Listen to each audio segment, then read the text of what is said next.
안녕하세요 여러분, 미술전시 해설가 김찬용입니다. 따뜻한 봄날이 왔는데 행복한 나날 잘 보내고 계신가요? 따뜻한 봄날이 왔음에도 전시 하나 가는 것도 여러모로 고민될 수 있는 상황이죠. 그런 우리를 위해서 괜찮은 온라인 전시가 하나 또 기획이 됐다고 해서 오늘 좀 추천을 드려볼까 합니다. 저희가 예전에 유현준 건축가님이 직접 공간 디자인에 참여했다고 소개해드렸던 세상에 없는 온택트 갤러리, LG 시그니처 아트 갤러리 소개해드렸었는데 1차 전시였던 김환기 특별전이 끝나고 3월 17일부터 6월 16일까지 2차 기획전시 별 많은 밤 지구를 걷다 란 전시가 진행이 된다고 합니다. 이번 전시에는 한 명의 예술가가 아니라 다양한 예술가의 작품을 통해서 자연을 담아내는 작품을 통해 힐링이 되고 휴식이 될 수 있는 전시를 선보일 예정이라고 합니다. 사회적 거리두기 충분히 유지하면서 안전하게 즐길 수 있는 고품격 온택트 갤러리, 놓치면 안 되겠죠? 그럼 직접 들어가서 어떤 전시인지 한번 보여드리도록 할게요.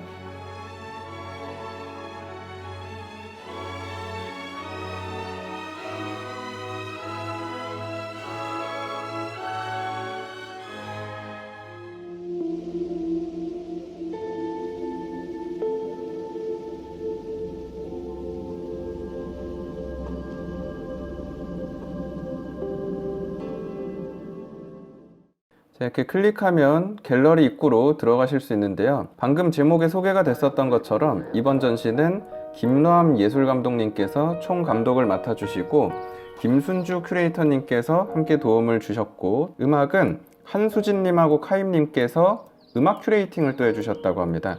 전시관마다 서로 다른 음악이 나오고 있다고 해서요, 같이 즐기시면 더 괜찮을 것 같습니다. 오른쪽 위에 있는 배경음악 클릭을 통해서 음악도 끄고 보실 수 있긴 하지만 음악도 이 전체 기획의 하나로 어우러져 있기 때문에 이왕이면 이어폰 끼시고 음악과 함께 전체 공간을 즐겨보시는 걸 꼭 추천드리고 싶습니다. 다만 전 오늘 제가 도슨트 해야 되기 때문에 죄송하지만 음악을 잠깐 끄고 진행을 하도록 하겠습니다. 지난번에도 말씀드렸었는데 이렇게 이 공간에 오니까 게임하는 것처럼 화살표를 통해서 이렇게 걷듯이 움직이면서 볼 수 있어서 저는 확실히 생동감 있다, 재밌다 라는 생각이 늘 드는 것 같은데요. 시청하시는 여러분도 이 공간은 특히나 도슨트 없이도 즐길 수 있는 전시입니다. 예를 들어서 여기 있는 이 화살표 표시만 눌러보셔도 김노함 예술감독님께서 직접 나오셔서 전시에 대해서 소개해 주실 겁니다. 아트 갤러리 예술감독을 맡고 있는 김노함입니다. 죄송합니다. 전 제가 안내해야 되기 때문에 자, 요런 안내 방식이 있다라는 거 플러스 여기 있는 오디오 가이드 표시를 누르면 녹음해 놓은 음성 서비스도 받으실 수 있고요. 손 표시를 또 누르시면은 청각장애인 분들을 위해서 수화로 또 작품 정보를 전달하는 컨텐츠까지 준비가 되어 있습니다. 굉장히 좀 섬세하게 배려되어 있다고 할 수 있겠죠. 하지만 거듭 강조하듯 오늘은 제가 밥값을 해야 되기 때문에 관심 있으신 분들은 이런 추가 컨텐츠들을 통해서 정보 받아보셔도 좋을 것 같고요. 오늘은 제가 직접 한번 안내를 진행해 보도록 하겠습니다. 자, 일단 1관에 있는 첫 번째 보실 작품은 백남준 선생님의 예술적 동반자이자 독일의 예술 거장으로 평가받는 요셉 보이스의 7,000그루의 떡갈나무라는 작품인데요. 이 작품을 한국의 동시대 예술가인 한승구 작가님이 오마주를 한 나무를 심고 건강한 비료를 주며 생태 도시를 꿈꾼다 라는 작품을 보실 수 있을 겁니다. 전 개인적으로 이 작품이 특히나 좀 너무 인상 깊었는데요. 이유는 제가 도슨트 하는데 굉장히 큰 좀 영향과 영감을 줬던 보이스라는 예술가하고 제가 대학 다니던 시절 저에게 조형 예술 수업을 가르쳐 주셨던 교수님이 또 한승구 작가님이었기 때문에 개인적으로 너무 반갑더라고요. 자, 이야기로 돌아가 작품을 좀 소개하기 위해서 요셉 보이스의 7,000그루의 떡갈나무라는 작품을 간단히 소개를 해드리자면 5년에 한 번 독일에서 진행되는 최대 규모의 국제예술 행사로 카셀 도큐멘타라는 행사가 있는데요.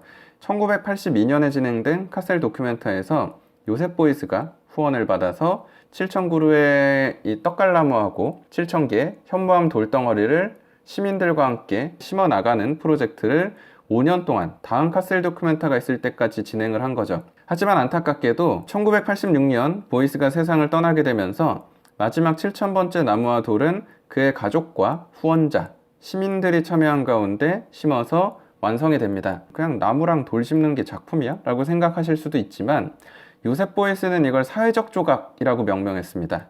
자, 이걸 좀 쉽게 소개를 해보자면 요셉 보이스가 이런 말을 했습니다. 모든 사람은 예술가이다 라는 명언을 남겼는데요. 우리가 사는 이 동시대에는 미술, 음악, 문학 같은 것을 하는 사람만 예술가가 아니라 자신이 하는 일에 긍정적인 가치를 믿고 온전히 그 신념을 지키며 행하는 모두가 예술가이고 그 행위의 결과물은 예술과 다를 게 없다 라는 접근법이라는 거죠. 이 관점에서 봤을 때 다비드상의 막 멋진 근육 같은 깎아놓거나 그러지 않더라도 삭막한 나의 집 앞에 나무 한 그루와 돌 하나만 놓여 있어도 그걸 통해서 자연에 대한 사색을 이끌어낼 수 있다 라는 접근법으로 볼 수 있는 거죠. 보는 관점에 따라서는 나무는 변화하는 진보, 돌은 그 자리를 지켜주는 보수의 상징으로 소개되기도 하고요. 전 이런 개념이 굉장히 멋지다는 생각이 들더라고요. 그래서 실제로 지금 독일 카셀에 가보면 돌과 나무들이 마을 곳곳에 막 심어져 있어서 이걸 즐겨볼 수 있는데요. 한승구 작가님은 이걸 서울역 광장에 또 하나의 떡갈나무를 심는 행위를 보여줌으로써 보이스의 정신을 서울에서 이어간다 라는 개념으로 이번에 이렇게 디지털 예술을 보여줬다 라고 생각해 주시면 될 것 같습니다. 시작부터 제 입장에서는 사실 드림팀 조합이라서 좀 너무 신나게 얘기를 했네요. 다음 공간으로 좀 넘어가면서 얘기를 해보자면, 이관으로 넘어가는 중간 통로에 독특한 기계 같은 이미지가 하나 있을 겁니다. 자, 이것도 예술가가 만든 작품인데요. 앞서 소개한 보이스가 선보인 예술의 뿌리라 할 수 있는 미술 장르가 개념과 실천을 기반으로 한 다다이즘이란 예술 장르가 있는데요. 아무래도 우리에게 좀 더 익숙한 다다이스트는 그 변기로 된 샘이라는 작품으로 익숙한 마르셀 듀샹이란 예술가가 있을 겁니다. 앞에 있는 이 작품도 한국 최초의 다다이스트로 소개되는 고한용 작가가 생태계와 환경을 생각하며 연구한 결과물을 존경의 마음을 담아 또 이렇게 디지털 그래픽으로 구현한 작품이라고 하는데요. 사실 이건 그 자체가 작품인 동시에 세상을 역시나 긍정적으로 바꾸도록 작용해주는 기계라고 봐주셔도 좋을 것 같습니다. 예술이라는 게 꼭 심미적인 눈으로 보는 아름다운 즐거움 같은 것뿐만 아니라 어떻게 하면 세상에 긍정적인 작용을 선보일 수 있을까, 그래서 선보이는 예술가였다고 할 수 있겠죠. 우리가 봤던 미술하고는 좀 다른 훨씬 현대적인 형식의 예술이라는 걸 아마 언뜻 보셔도 느끼실 수 있을 겁니다. 자, 혹시 좀 더 관심 있으시다면 옆으로 조금만 이동을 해보면은 방금 만나보신 요셉 보이스와 고한용 작가의 연보와 더불어 자세히 보시고 싶으시면 이런 카메라 표시 누르시면은 이 예술가들의 드로잉이나 다양한 작가 정보, 그리고 동영상으로 작가 소개까지 이렇게 또 만나보실 수 있을 겁니다. 관심 있으시다면 청천에 직접 방문해서 하나하나 클릭하며 보시는 것도 괜찮을 것 같습니다. 자, 저는 안내를 위해서 등 뒤에 있는 2관으로 좀 이동을 해보도록 하겠습니다. 자, 감상하실 때 저처럼 이렇게 화살표를 이용해서 직접 게임처럼 살아 숨쉬듯 움직여 보실 수도 있지만, 마우스로만 편하게 보시고 싶으시면 이렇게 감상 포인트로 지정되어 있는 곳을 클릭하시면 자동으로 이동해서 이렇게 보실 수 있는 경험도 가능합니다. 이관에 소개되어 있는 작품은 김창영 작가의 역대 길었던 장마라는 작품을 볼 수 있는데요. 예술가들이 각자 좀 다양한 시선으로 각자의 방식으로 자연을 담아내는 방식을 작품으로서 한번 만나보실 수 있을 것 같습니다. 우리가 일반적으로 미술에서 기대하는 가장 그 미술 자체로 순수하게 아름다움을 느낄 수 있는 시각미가 강조되어 있는 작품이다 라고 할 수 있을 것 같은데요. 이런 작품은 특히나 좀 가까이 가서 이렇게 보고 즐기는 게 더 좋겠죠. 혹시라도 좀 더 제대로 이 이미지를 보시고 싶으시다면 요 옆에 있는 이 화살표 표시를 누르시면은 고화질 사진 이미지가 뜰 거고요. 클로즈업해서도 부분 확대해서 감상하는 것도 가능합니다. 오묘한 장마 끝에 그 은은하게 퍼져나가는 그 자연의 색감을 느껴볼 수 있을 것 같은데요. 물론 이와 같은 유화 페인팅 작품은 디지털 공간에서 보는 경험이 실제 오리지널 작품을 우리 육안으로 보는 것만큼 완벽한 경험을 구현할 수는 없겠죠.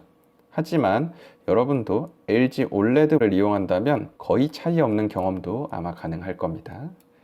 자, 옆으로 조금 이동하다 보면은 전 이런 거 되게 좋더라고요. 저번 편에도 제가 말씀드렸었는데 이렇게 근무하는 스태프들 쉬는 공간, 디지털 갤러리임에도 이런 현실성, 아기자기한 디테일 같은 게 다 담겨 있다는 게 전 개인적으로 되게 좋다고 말씀드렸었는데요. 이번에도 잘 구현이 되어 있네요.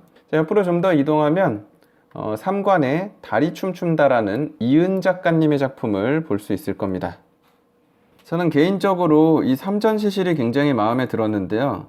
순수 회화를 디지털 공간에 새롭게 전시하는 방식으로서 굉장히 좋다는 생각이 들었습니다.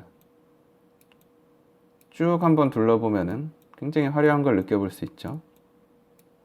자, 그와 더불어서 여기 이 클릭을 눌러보시면은 LG 시그니처 롤러블 TV를 통해 현실에 구현 가능한 좀 새로운 디스플레이 방식 역시도 간접적으로 경험하고 엿볼 수 있게 구성이 되어 있죠. 관객이 직접 TV를 클릭하는 것만으로도 좀 인터랙티브하게 공간을 즐길 수 있는 흥미로운 요소 중 하나로 기획되어 있다라고 봐주시면 좋을 것 같습니다.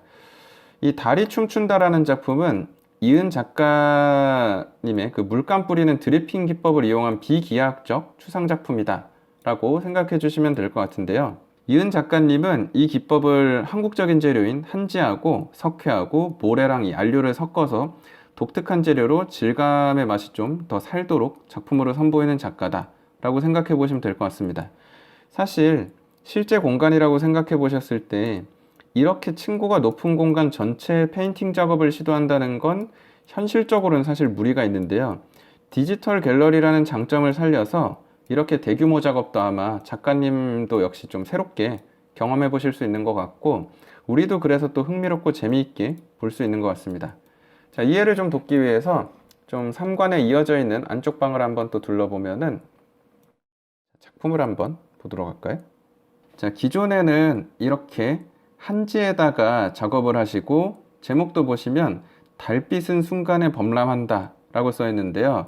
제목을 통해서 추상적인 형상이지만 달, 그 자연에서 영감을 얻은 이미지이구나 라는 것도 우리가 좀 예측하고 어디서 영감 얻은지 상상하면서 볼 수 있는 작품이죠. 이은 작가가 느꼈을 그 순간의 감정은 여러분이 혹시 궁금하시다면 작품뿐만 아니라 이 바로 옆쪽에 또 이렇게 있는 요걸 클릭해 보시면은 작가님이 작가노트에 일기처럼 기록해 놓았던 그 순간의 경험들, 감정들을 글로도 만나보실 수 있을 겁니다.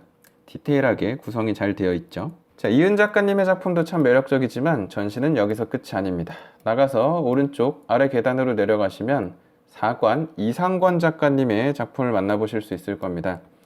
이상권 작가님은 언뜻 보셔도 되게 회화적인 느낌이 드는 일러스트 작품을 선보이는 작가인데요. 기존에 신문에 사파 일러스트 그리는 작업을 해오셨기 때문에 이 형상을 이용해서 우리가 살아가고 경험하는 이 삶, 생의 순간을 표현한 작가라고 볼 수 있을 것 같은데요.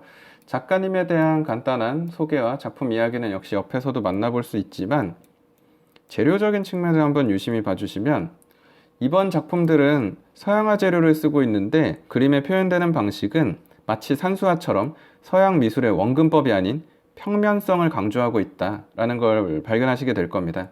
제목 보시면 숨은 길찾기란 시리즈로 작품이 소개가 되고 있을 건데요. 작품 굉장히 아기자기하고 재미있죠. 제목처럼 그림 속에 숨어있는 길을 쫓다 보면 결국 그 길이 어디로 이어질지 혹은 어디가 끝인지도 알 수 없게 뒤섞여 있는 것을 발견하게 되죠. 저에게는 결국 세상에 던져져 수많은 길을 마주하고 방황하고 또 살아가는 우리의 모습을 반추하는 작품처럼 좀 느껴졌었는데요. 개인적으로는 이 공간은 오히려 오프라인 갤러리처럼 담백하게 다양한 작가님의 작품을 볼 수 있게 연출이 되어 있어서 마치 소규모 개인전에 방문한 것 같은 경험을 한다라는 생각이 들었습니다. 그래서 여러분도 보실 때 직접 이렇게 갤러리에 방문한 것처럼 걸으면서 보신다는 느낌으로 가까이서도 한번 즐겨주시고 전체적인 공간을 한번 느끼면서 봐주시면은 좀 더 생동감 있게 이 전시를 느껴보실 수도 있을 것 같습니다. 자, 여기 있는 이성권 작가님의 아기자기하고 재미있는 유화 페인팅들을 좀 보시고 나면 뒤쪽에 마지막 5관 이경민 작가님의 작품이 좀 소개된 공간이 있을 겁니다. 기존에도 설치, 디지털, 다양한 예술 아카이브 방식의 개념적인 예술을 선보여오는 작가였는데요. 이번 전시에서도 우리가 직접 참여 가능한 형태의 작품을 준비해 보았다고 합니다. 유네스코 세계지질공원에 등재된 동일이 주상절리가 폭우에 휩쓸려서 상처받은 이후에 겨울과 봄의 풍경을 사진으로 담고 그걸 좀 온라인 갤러리에 옮기고 우리가 직접 참여하는 방법을 통해서 이 공간에 다시금 생명력을 불어넣는 경험을 하는 작품이라고 생각해 보시면 좋을 것 같습니다. 클릭이라고 이렇게 되어 있죠. 그걸 눌러보시면은 직접 이런 이미지들을 변형시켜서 나만의 이미지를 만들고 저장을 클릭하면은 직접 저장해서 이 이미지를 소장하는 경험을 할 수 있습니다. 이게 클릭 표시가 여러 군데 있을 건데요. 다 다릅니다. 어디에 클릭하느냐에 따라서 참여하는 방식이 서로 다 좀 다르게 준비가 되어 있을 건데요. 전 개인적으로 요거는 그 영국의 대가 데미안 허스트의 그림 방식 중 스팟 페인팅이란 방식이 있는데요. 전 그게 좀 떠오르더라고요. 우리가 이렇게 직접 참여하고 색을 조합해 줌으로써 나만의 색 패턴 덩어리들을 재미있게 만들어 볼 수 있는 공간으로 참여해 보셔도 괜찮을 것 같습니다. 이경민 작가 같은 경우에는 기존에도 이런 디지털 예술과 더불어서 이런 아카이빙이라고 할까요? 기존에 이런 다양한 정보들을 이용한 예술을 워낙 잘 선보였던 작가였기 때문에 앞으로도 이런 디지털 갤러리와 굉장히 잘 부합되는 멋진 작품들을 남기지 않을까라는 생각이 들어서 이 공간도 굉장히 마음에 들었던 것 같습니다. 자, 여기까지가 이번 LG 시그니처 아트 갤러리 두 번째 기획 전시 별 많은 밤 지구를 걷다 전시 공간이었는데요. 여러분은 혹시 어떠셨나요? 저는 지난번 김한기 특별전에 비해 이런 구동이나 호환성이 굉장히 좋아진 것 같고, 개인 취향에서는 김한기 작가님도 너무 좋아하지만 저는 동시대적인 작품일수록 더 좋아해서 이번 전시의 다채로움과 이 다양한 디스플레이 시도 너무 재밌고 좋았던 것 같습니다. 여러분도 내 집에서 안전하게 최고급 미술관을 즐겨본다는 느낌으로 이번 LG 시그니처 아트 갤러리의 별 많은 밤 지구를 걷다를 예술 산책하듯 즐겨보시길 추천드리며, 오늘 준비한 영상은 여기서 마치도록 하겠습니다. 긴 시간 시청해주셔서 감사합니다.